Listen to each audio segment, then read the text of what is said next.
He's a really small character, a really small superhero. And today we're going to talk about the 2015 movie blockbuster Ant-Man. See you on the other side.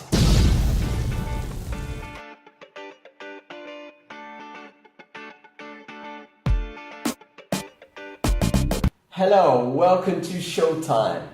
And today we're going to talk about the 2015 blockbuster Ant-Man. Now, Ant-Man wasn't a character that I was very familiar with. My brother is a comic freak. He's the person in the family that loves comics, and he takes reading comics very seriously. So throughout the years before this movie was made, he spoke a lot about Ant-Man, but I found it quite pathetic. And how could I really take this character seriously? And this movie is directed by Peyton Reed.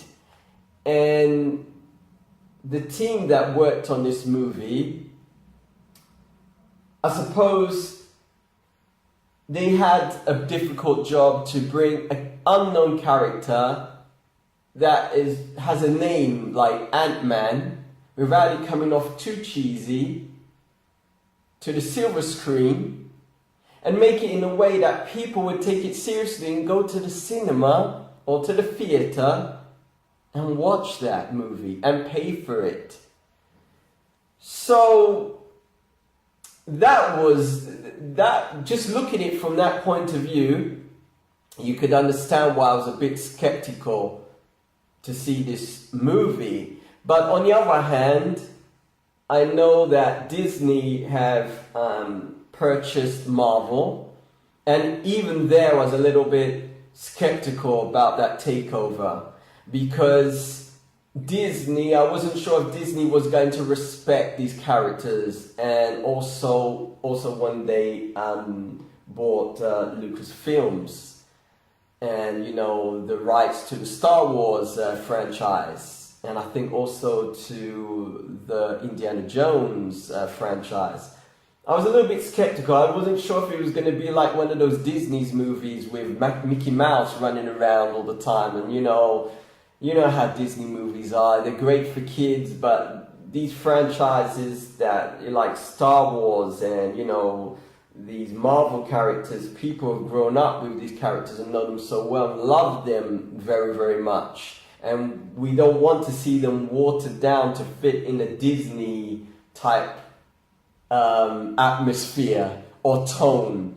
But Disney have done a fantastic job, and also the director has done a brilliant job, and I like the cast with Paul Rudd.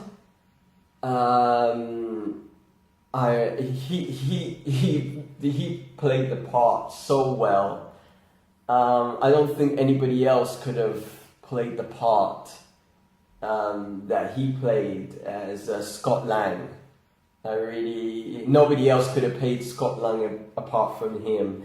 And also Michael Douglas as Dr. Hank Pym, you know, excellent. You know, he was very convincing. And for me, when I'm watching a movie, I've got to be convinced about this movie. And for me, this review, how I saw this movie was different. I've got to say, it's not that I'm hating on DC, don't get me wrong. It's just Marvel and Disney have got the guts to bring something fresh. They bring something fresh, like Guardians of the Galaxy. People were laughing, but nobody's laughing anymore because it was so fresh, original. It's just DC are just remaking. How many times you're going to reinvent Batman and do how many trilogies? There can't be just Superman and Batman and that's it, and maybe Wonder Woman. That's it. That's all the DC characters that exist. this is a problem with Warner Brothers and DC. They seem a little bit afraid to branch out and give us new characters. But I've got to hand it to Disney and Marvel, because they take an unknown character and make it a household name. And they do it in such a brilliant way. And I'm an Ant-Man fan. I wasn't before, but I am. There's a bit, it reminds me when my brother first told me about Ant-Man the first time. And I was like, Ant who? And there's a bit, and there's a spoiler here, where there's Anthony Mackie, I think his name is, Falcon. And he meets the Ant-Man, Scott Lang, for the first time at the Avengers headquarters, because he has to do a heist, he has to steal something. And it's when Scott Lang presents himself to Falcon.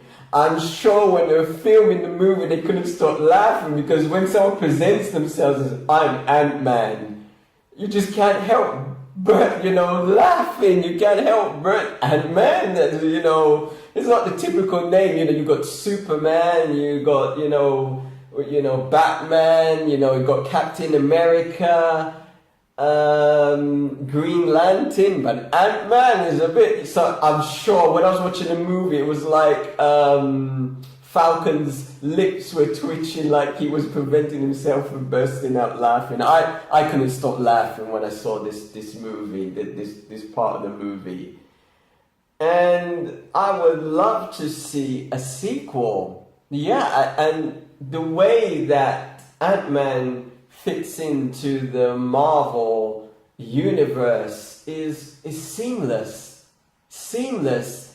Ant-Man is not trying to replicate or be an Avengers movie or be a Spider-Man movie. Ant-Man is just an Ant-Man movie. It stands alone. And that's what you gotta applaud Marvel and Disney for, because they're doing so well. So well. And it's a heist movie, but it's also, it makes you laugh. There's so much comedy in this movie.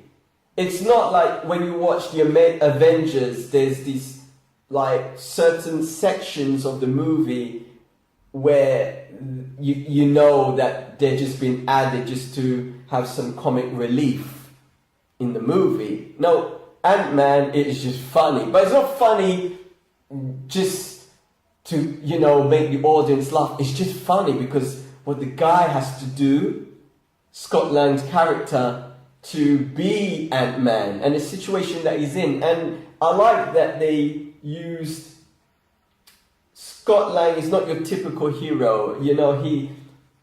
He's having problems paying child support, and many men and women have this problem in real life. It's something that really actually happens. So that was very realistic. Very realistic. Like I said many times on my videos, a movie is entertainment. We love to be entertained. I love to be entertained. You love to be entertained. But there has to be some realism in there. And, this guy is an ex-con. He's come out of prison. He's trying to reestablish the relationship with his daughter, and there's another man living with his ex-wife and his daughter. So, and many people are going through that right now.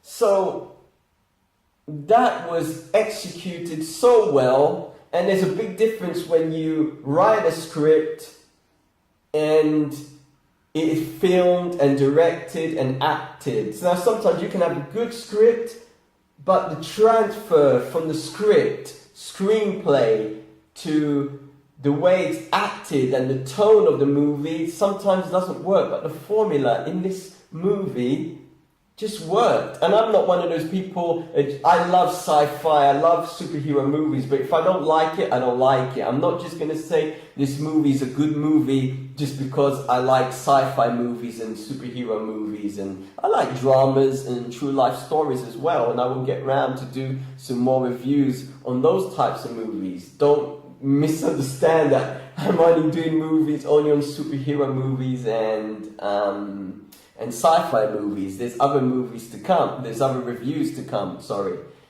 So I really enjoyed this this movie. I really liked also Yellow Jacket, the way he was executed. And I would give this movie, for the effort and how it's so original, like Guardians of the Galaxy, I give it an 8 out of 10.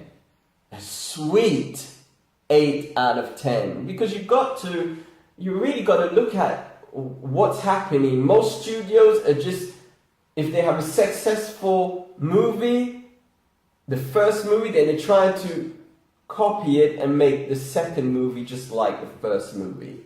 But with Marvel and Disney, they're so blessed, and they really must enjoy what they're doing. They're giving us fresh material, new characters, introducing us to new characters that we can fall in love with. We're not just getting Spider-Mans and Captain America movies, which have been remade about 15 times. So I was very pleased to watch this movie and be entertained by this movie. And this character, I'm looking forward to see this character again in the Avengers or the Marvel, the Civil War movie that's coming out in 2016. So guys, thank you for supporting me, and if you like this video, please give me a nice thumbs up down below, subscribe to my channel, keep watching those movies, and we'll be right back here very, very soon for new reviews, and let's talk about movies. See you very, very soon, and have a brilliant day. Bye-bye.